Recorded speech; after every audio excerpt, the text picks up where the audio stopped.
So మరొక వైపు కేసీఆర్ గారి మాట అసలు జగన్ వింటారా అని చెప్పి మరొక ట్రోల్ నడుస్తున్న నేపథ్యం. అదే నేను అంటున్నా, అది ట్రోల్ ఇంకా తగినంతగా చేయట్లేదు.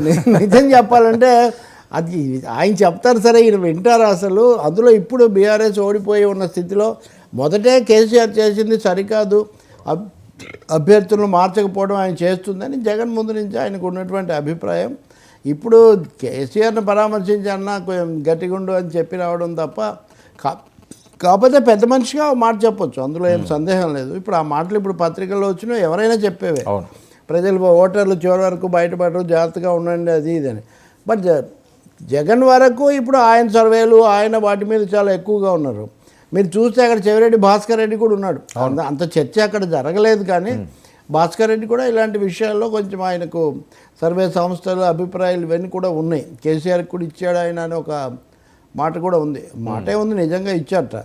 కాబట్టి ఒక మాట వర్మ, చాలామంది అంటే బయట అనుకునే దానికి లోపల దానికి ఒక తేడా ఉంటుంది. ఎవరైతే ఈ మాట అన్నారో ఆయన చెప్తే మనకి నేను వింటారండి ఇప్పుడున్న పరిస్థితి ఏంటి అని వాళ్ళే ఒక మాట అంటున్నారు.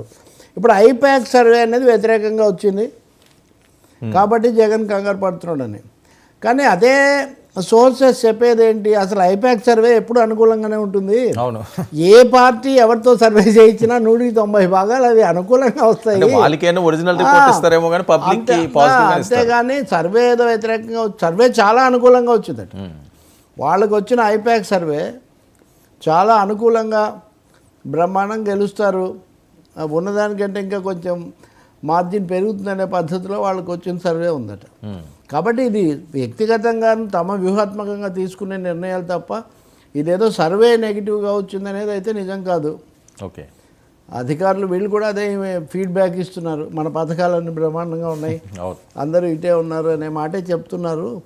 కాబట్టి బయట చర్చలో ఉన్న చాలా అంశాలు నిజం కాదు. సమస్యలు ఉన్నాయి, అవును, సందేహం లేదు, కానీ అవన్నీ నిజం కాదు. కేసీఆర్తో కూడా పెద్ద సమగ్ర సబ్స్టాన్షియల్ రాజకీయ చర్చ ఏం జరగలేదు.